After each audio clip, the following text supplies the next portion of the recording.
Você sabe como ler e interpretar a Bíblia da forma correta? Sim, só existe uma. Não tem outra maneira de fazer isso. Esse é o canal Rapsódia do Logos, eu sou Matheus Borges, e no vídeo de hoje eu quero te mostrar qual é a única forma de ler e interpretar a Bíblia com honestidade, em primeiro lugar, com honestidade ao seu autor divino, Deus, o Espírito Santo, quem inspirou esses 66 livros que fazem parte da nossa Bíblia Sagrada. Eu dividi o nosso vídeo de hoje em alguns aspectos muito importantes para a gente poder compreender o porquê esse é o único método viável para a gente ler e interpretar a Bíblia.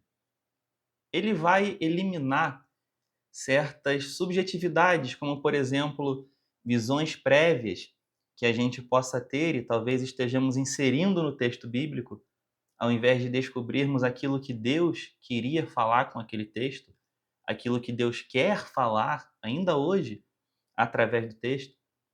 Isso elimina, por exemplo, uma autoridade que esteja acima de nós, seres humanos que eu estou falando. Alguém que queira controlar a informação, que queira manipular a sua fé. Isso também elimina um certo bloqueio, uma certa autopreservação, quando pessoas alegorizam textos que não são alegóricos e mudam o sentido do texto para uma segurança própria. Fique com a gente, que vamos abordar tudo isso no vídeo de hoje. Em primeiro lugar, a gente tem que ter uma compreensão inicial de que a Bíblia é um texto antigo.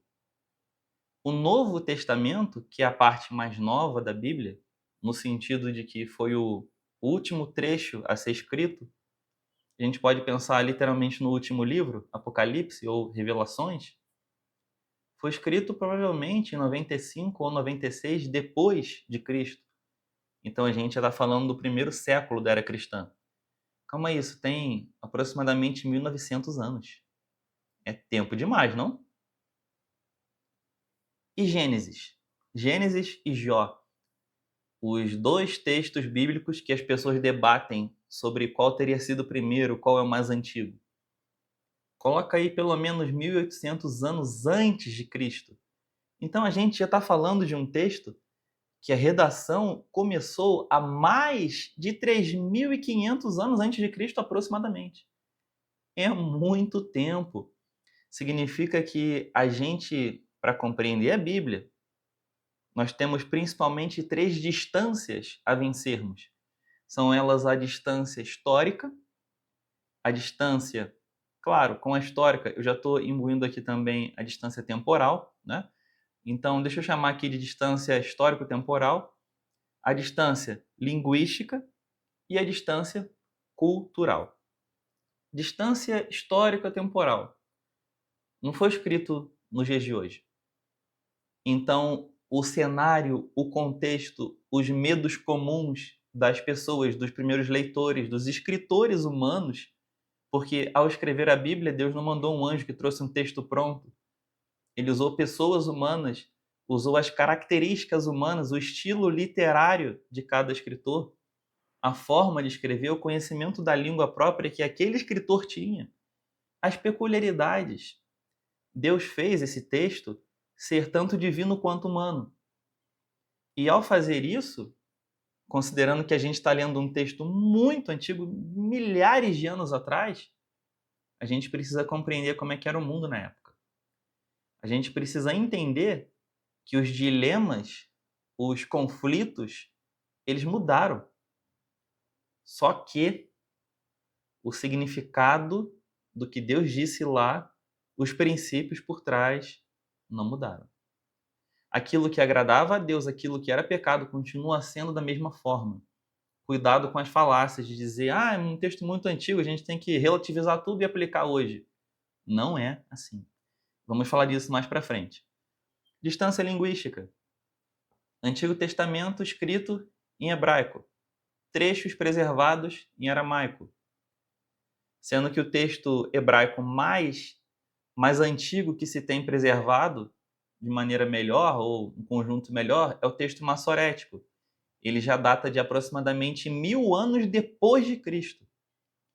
O texto da Septuaginta, a tradução grega do Antigo Testamento, você tem nos dias dos apóstolos, no início da era cristã, alguns até antes.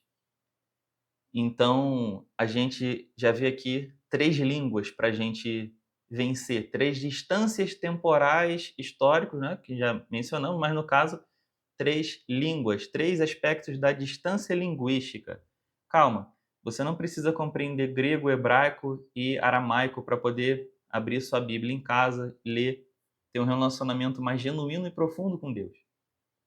Graças a Deus, o trabalho de diversos tradutores, críticos textuais ao longo dos anos, eles preservaram isso para a gente, eles já fizeram esse trabalho para a gente. E tem diversas traduções muito boas hoje em dia. A que eu estou lendo atualmente é na NAA, Nova Almeida Atualizada. Depois posso ler outra. Mas eu estou gostando bastante da NAA. Nenhuma tradução bíblica é perfeita, mas o vídeo de hoje não é sobre tradução bíblica em si. Retomando o nosso ponto, para você lembrar e manter isso na cabeça. A Bíblia não foi escrita nos nossos tempos. Não foi feita inicialmente para nós no aspecto histórico-temporal. A língua não é a mesma. Pelo menos aqui no Brasil, a gente fala português. Se você estiver assistindo isso em outro país, mesmo na Grécia, em relação ao Novo Testamento grego ou a Septuaginta do Antigo Testamento, não é o mesmo grego, o grego é outro, não é o grego falado hoje na Grécia. Hebraico do Antigo Testamento é difícil até para judeus hoje que moram em Israel, a língua também mudou. Aramaico eu nem preciso dizer. Então perceba, é preciso estudo. Também a distância cultural. Existe uma distância cultural entre os povos. Quais eram os aspectos intrínsecos daquela cultura? Por que que no Antigo Testamento você vê Deus permitindo o casamento poligâmico? Davi tinha várias mulheres. Por que que isso era permitido? E no Novo Testamento a gente não vê. Então você precisa lidar com aspectos culturais até para não cometer uma heresia. Por exemplo, dizer que no Novo Testamento pode ter 4 mulheres porque no Antigo o pessoal tinha. Você vai arrumar um problema, além de cometer pecado. É preciso compreender a distância cultural. Não só esse aspecto, diversos outros, diversas coisas culturais de povos de antigamente, práticas que eram comuns e hoje são absurdas. Se você não compreender isso, vai ter dificuldade ao ler a Bíblia. E aí o que que vai acontecer? Novamente o seu cérebro vai procurar o caminho mais fácil e vai querer relativizar o texto bíblico. Vai querer alegorizar coisas que não são alegóricas. Um segundo aspecto muito importante é que a gente está lidando com um texto inspirado por Deus. O que que isso significa? Se o texto bíblico ele foi inspirado por Deus, quer dizer que ele não contém erros de ensinamento. Existem variantes textuais e manuscritos que são encontrados, mas o testemunho da maioria é o que vale. É a forma pela qual Deus escolheu preservar o seu texto. Nenhuma mensagem se perde, nada se perde. Um texto extremamente confiável. Eu diria o texto, e não só eu, tanta gente diz isso, tantos estudiosos da área dizem isso. O texto histórico mais fielmente preservado da história humana. Então, a gente pensa o seguinte: Deus teve o trabalho de inspirar um texto sagrado, através de gerações, através de pessoas, povos, línguas diferentes, durante mais de 1000 anos, do início de Gênesis até o final de Apocalipse, nessa redação. Então ele queria dizer alguma coisa, né? Ele preservou essa coisa que ele queria dizer. Então qual é o meu alvo, qual é o meu objetivo ao ler a Bíblia todos os dias, constantemente, diligentemente? O que que eu tenho que querer quando eu vou ler a Bíblia? Não é dizer para os outros que eu estou lendo. Não é cumprir um cronograma anual para dizer que eu li a Bíblia toda em um ano. Não é nada disso. Eu quero a intenção autoral. O que que Deus queria dizer? O que que ele queria dizer para os homens daquela época e ele quer dizer ainda para a gente hoje? O que que ele queria dizer para aquelas pessoas, para crianças, adultos, idosos, homens, mulheres, trabalhadores, senhores, livres? O que que ele queria dizer para todos eles? Porque se Deus teve a atenção de fazer da forma que fez, ele tem alguma mensagem para nos transmitir. A nossa missão é acessar essa mensagem. E isso é da forma mais simples possível. Por quê? Porque a gente tem que ler a Bíblia de forma direta. Ler a Bíblia, pegar o texto e ler, passagem por passagem. Não ficar muito tempo sem ler, senão você vai esquecer. Você vai perder o fio da meada. Leia uma quantidade que você conseguir durante o seu dia. Sabe como que eu faço? Eu leio aproximadamente um ou dois capítulos quando acordo, geralmente só um. Depois de um tempo, quando eu tenho um certo intervalo nas minhas atividades, eu leio mais um ou dois capítulos. Às vezes, só sobra tempo novamente de noite, e aí eu leio mais um ou dois capítulos. Então, vamos colocar assim por baixo, num dia normal, 5 capítulos da Bíblia por dia. Você consegue fazer isso se você quiser. Mas não consigo 5. Tudo bem, 2, que sejam de manhã, um antes de você dormir. Um texto de manhã para você já ter isso alimentando a sua mente. Um texto antes de dormir, para você dormir bem. Para você, para o seu cérebro ir maturando aquilo ali durante a noite.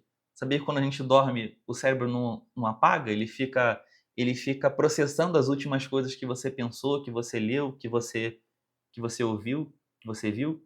Por isso também que é tão ruim ficar mexendo em rede social antes de dormir. Você está estragando seu cérebro.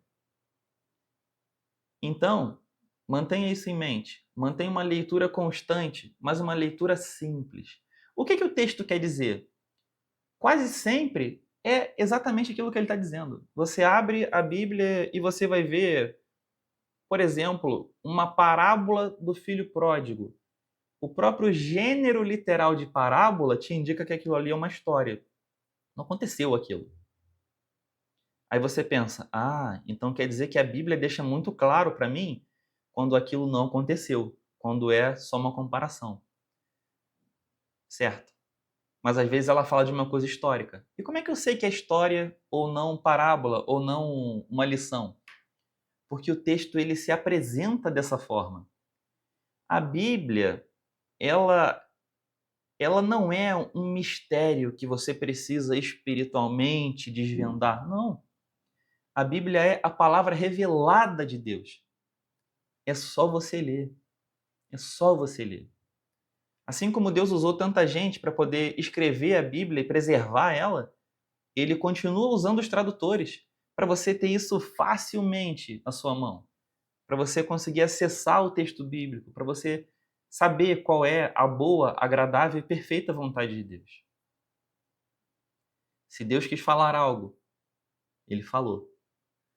Cabe a você e a mim um esforço, o melhor que a gente puder para compreender isso. E por experiência própria, na maioria das vezes, você não precisa de comentários bíblicos, você não precisa de muita coisa, não. O que você precisa é de uma leitura direta, constante e honesta. Por exemplo, se você recebe uma carta que tem, sei lá, 4 páginas. Escreveram bastante numa carta, né? Ainda mais hoje em dia que ninguém mais manda carta. Mas você vai ler 4 linhas hoje, mais 6 linhas daqui a 3 dias, você vai esquecer o assunto, vai perder o fio da meada. Leia com constância, com regularidade, planeje o seu dia. Se Deus é importante para você, você vai ter tempo para isso. É só se organizar. Mantenha isso em mente. Já está revelado na Bíblia. Você não tem que descobrir o que Deus quer dizer. É só ler. Toma e leia. Tome a Bíblia e leia. Leia como leria um outro texto normal. A verdade costuma estar na simplicidade. Quando possível, isso é muito importante, claro, mas quando possível, Conheça o contexto histórico. Eu sei que não é possível para todo mundo, mas conheça como eram os reinos da Mesopotâmia, do Egito, de Israel, a história da Assíria, da Síria, da Grécia, principalmente para você compreender o Antigo Testamento, muito importante. Então, é interessante você ver sobre isso. Assista vídeos sobre isso, leia livros sobre isso, até mesmo comentários bíblicos sobre isso. Vão ser importantes para a sua compreensão do panorama. Isso ajuda você a romper um pouco da distância histórico-temporal, da distância cultural, até da linguística também, para certas expressões que talvez os tradutores não tenham colocado tão bem, acontece. Quanto ao Novo Testamento, entenda sobre o que fez Alexandre o Grande, que dominou aquela região toda. Você já se perguntou por que o Novo Testamento é em grego, já que o Antigo era em hebraico? Tudo isso é importante, preenche lacunas que a gente pode talvez perceber na Bíblia. Entenda o Império Romano. Por que Jesus falou, dai a César o que é de César e a Deus o que é de Deus? Quem eram os centuriões? Por que isso tudo? Você vai ficar muito perdido se você não ler. Se você não tiver um pouco de conhecimento histórico. Esforce-se por isso. É, é a sua vida que depende disso. É a sua vida. A Bíblia não é só um livrinho qualquer, não é um Dom Casmurro, não sei, qualquer outra coisa cultural. Não é um livro de história, uma obra biográfica, não é só isso. A sua vida depende disso. A sua paz de espírito depende disso. A sua salvação, seu conhecimento de Deus. Outro aspecto muito importante, e já encerrando para a gente poder entrar na parte final dos vídeos, as reflexões que eu gosto sempre de pontuar aqui, tenha uma mínima noção do mapa de Israel ao longo das eras. Por exemplo, tenha uma boa noção do mapa de Israel quando o povo sai do Egito e vai entrar em Canaã.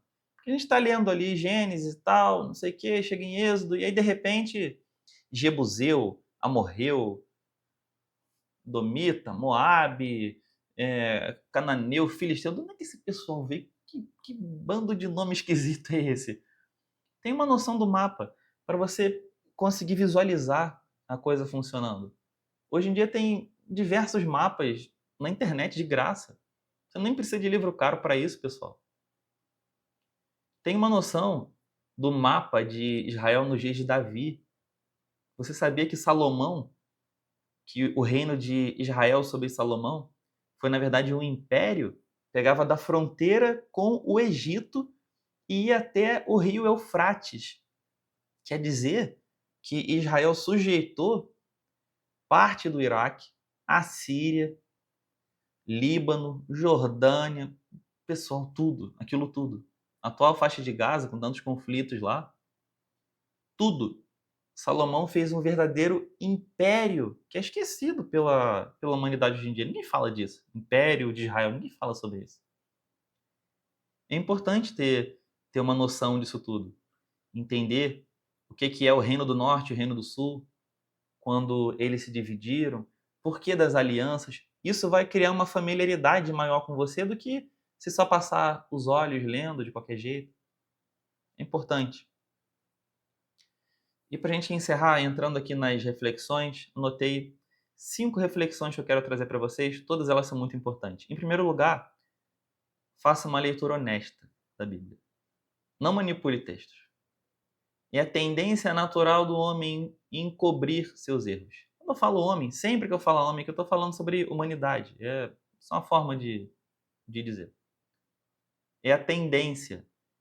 Você lê um texto, principalmente quando o texto bíblico for confrontar você, algo que você sabe que você faz errado, que é uma falha sua, um pecado escondido seu, você vai entrar num ciclo de autossabotagem.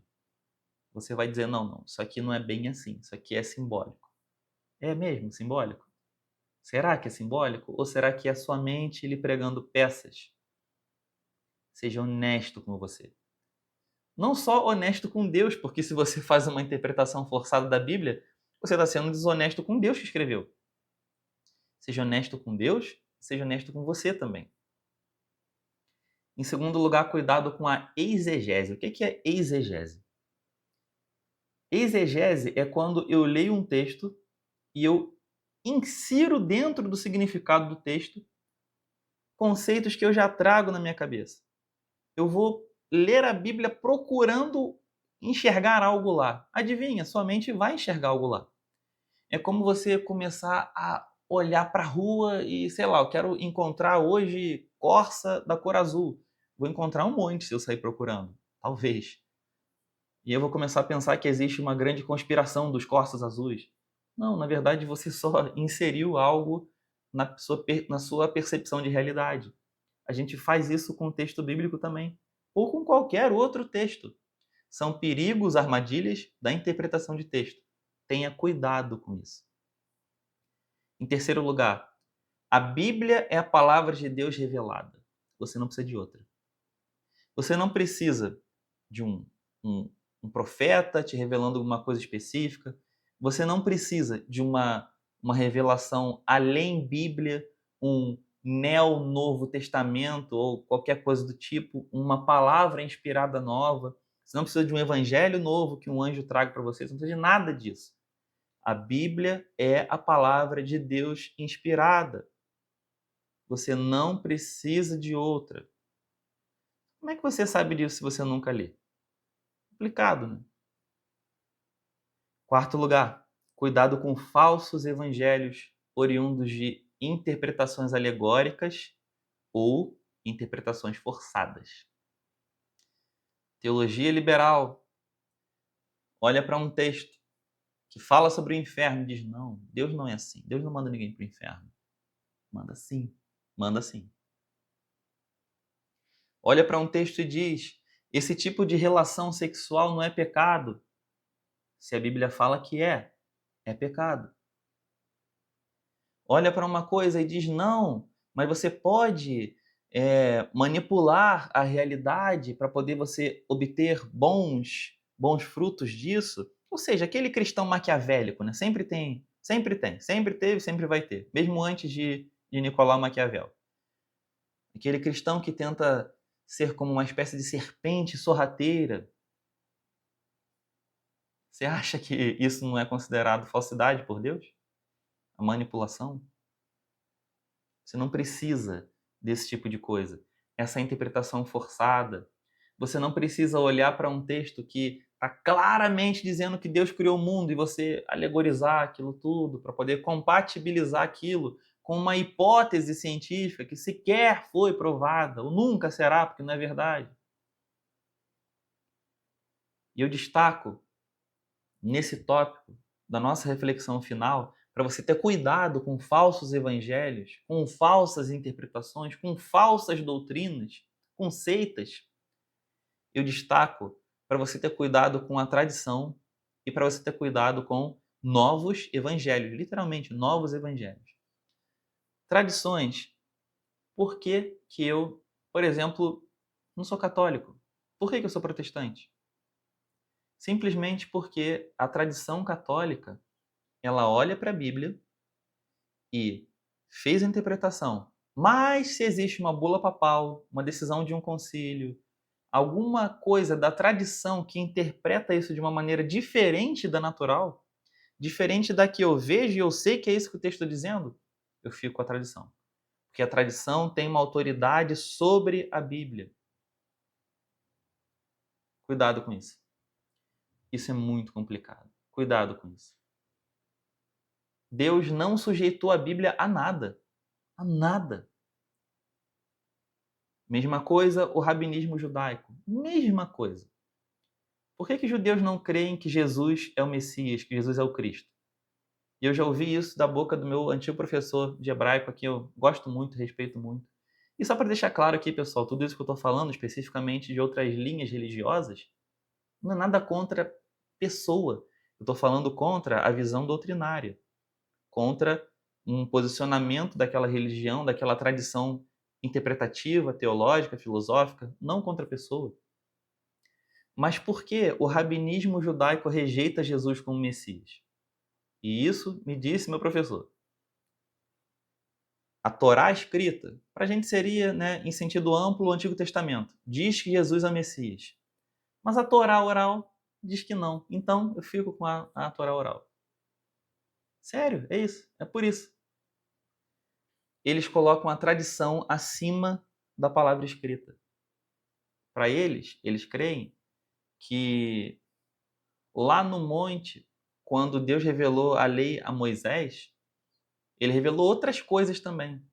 E ao longo de muitos séculos, outras coisas foram sendo, né, preservadas ali, uma tradição oral, que você não tem como comprovar, você não tem como verificar.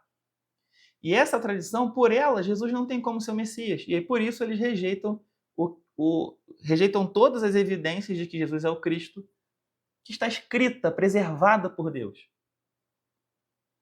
Complicado, não? Cuidado com isso. Cuidado com tradições. Elas sempre são perigosas. Não é porque uma doutrina é antiga que ela é boa.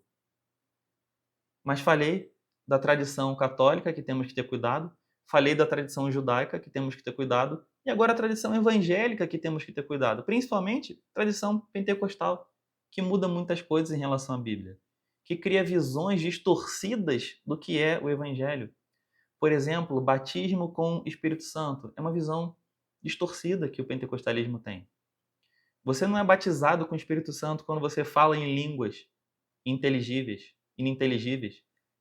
Você é batizado com o Espírito Santo pela Bíblia quando você crê em Jesus.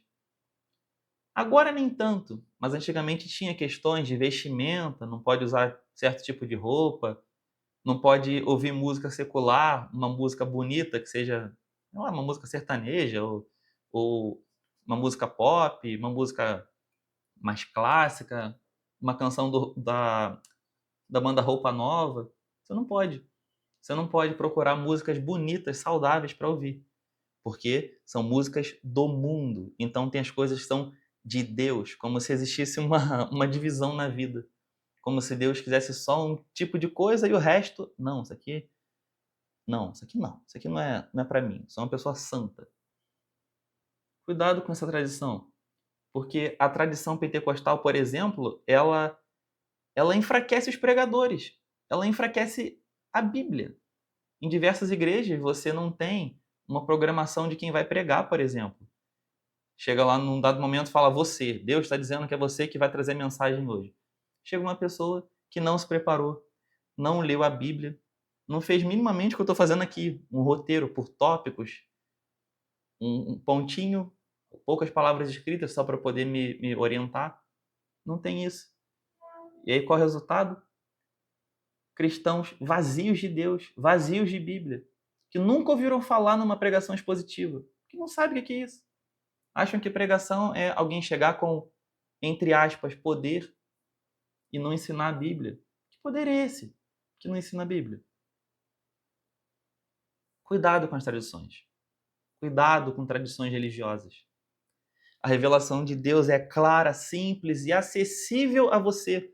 Você não precisa ser pastor, não precisa ser teólogo, não precisa saber grego e nem hebraico para poder ler a Bíblia e compreender ela. Eu diria que muito bem.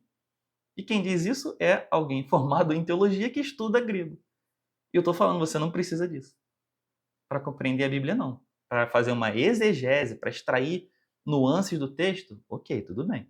Mas agora, para você compreender a Bíblia de uma forma que, confia em mim, muitos pastores não compreendem, provavelmente nunca vão compreender, você não precisa disso. Só uma leitura direta e honesta da Bíblia. Cuidado com novos evangelhos.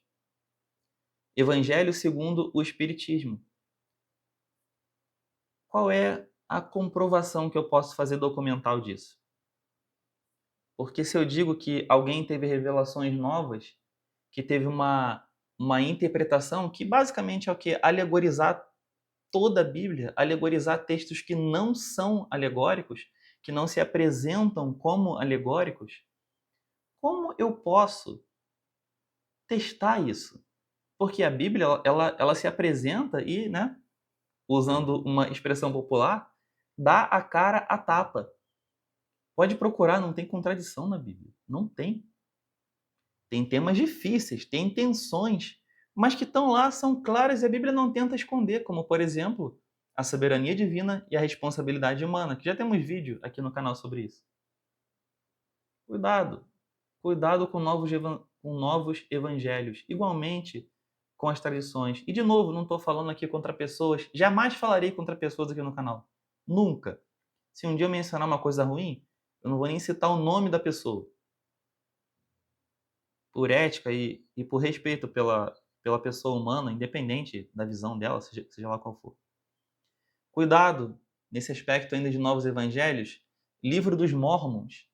Pessoal, desceu um anjo do céu e trouxe um novo evangelho? Como assim?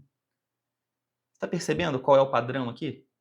É sempre uma nova revelação, é sempre uma nova visão, sempre uma nova tradição, sempre uma coisa nova para roubar do texto a intenção autoral.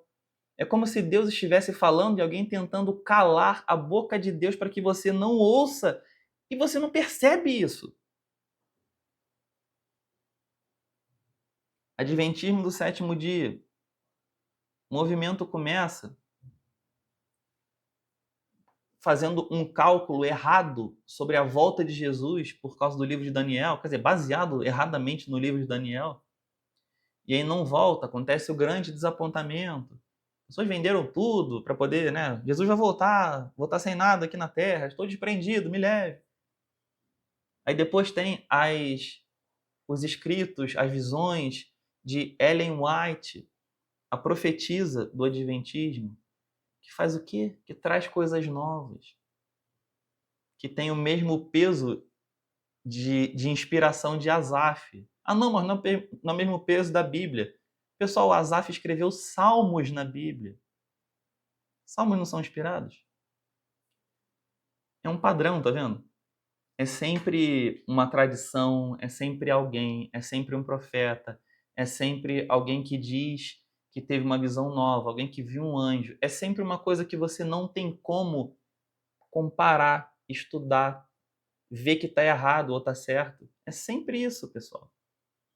É um negócio manjado.